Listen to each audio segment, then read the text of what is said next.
After winning the presidency, Lincoln told a visitor, "All through the campaign, my friends have been calling me Honest Old Abe, and I have been elected mainly on that cry." His reputation as an honest man was as important as his reputation as a foe of slavery. National reaction.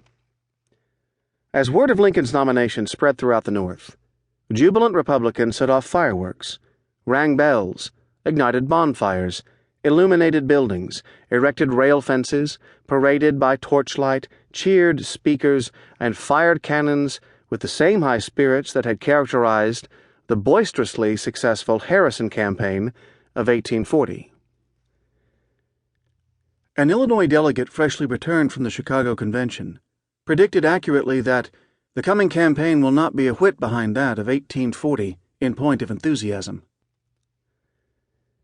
There was, in fact, a great deal of hoopla in the canvass, provided largely by rail-splitter and wide-awake organizations, which led countless demonstrations. Wide Awakes, a group of young Republican activists, made their debut in Connecticut that spring during the gubernatorial campaign. They were best known for nighttime parades, during which they carried tin torches on poles, which they deemed rails. Lincoln himself said he was not particularly fond of show and parade, and personally did not care much for such demonstrations. Though he acknowledged that the organizations were useful in turning out crowds for speakers and in providing opportunities for partisans to take an active role in the campaign. "Principle composed only about 10% of our political contests," he told a New Yorker.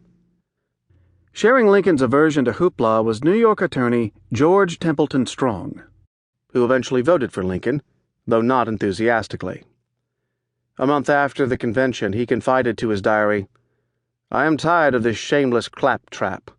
The log cabin hard cider craze of 1840 seemed spontaneous. This hurrah about rails and rail splitters seems a deliberate attempt to manufacture the same kind of furor by appealing to the shallowest prejudices of the lowest class." Fellow New Yorker Hamilton Fish agreed, sarcastically exclaiming, "Hurrah for Lincoln and Hamlin! We want a log splitter, not a hair splitter, a flatboatman, not a flat statesman, log cabin, coon skins, hard cider, old Abe and dark ham, hurrah!" In Washington, Republican members of Congress received the news from Chicago with great enthusiasm. Senator William P. Fessenden of Maine, who had favored Ben Wade of Ohio for the presidency, reported that Lincoln's nomination surprised us all, but on the whole has given general satisfaction to the Republicans and frightened the Democrats.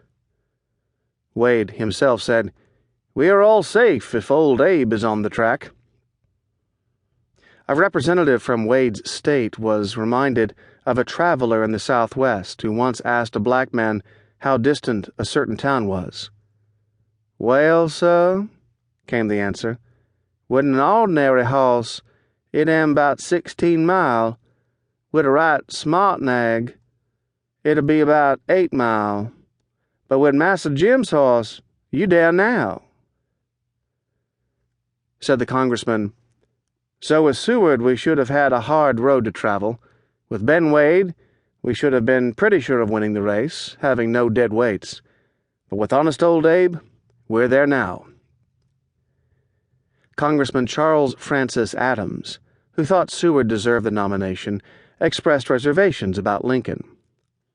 "I believe him honest and tolerably capable," he wrote, "but he has no experience and no business habits." Yet, Adams noted, many of his Republican colleagues in the House seemed delighted. Because all Republican factions could unite behind Lincoln, the party enjoyed a huge advantage over its badly divided rivals. Already the candidacy of the cold, reserved, colorless, 64-year-old Tennessee slaveholder and former Senator John Bell, standard-bearer of the new Constitutional Union Party, comprised mostly of Southern ex-Whigs, had weakened Democrats in the Upper South. He was to win his own state plus Kentucky and Virginia.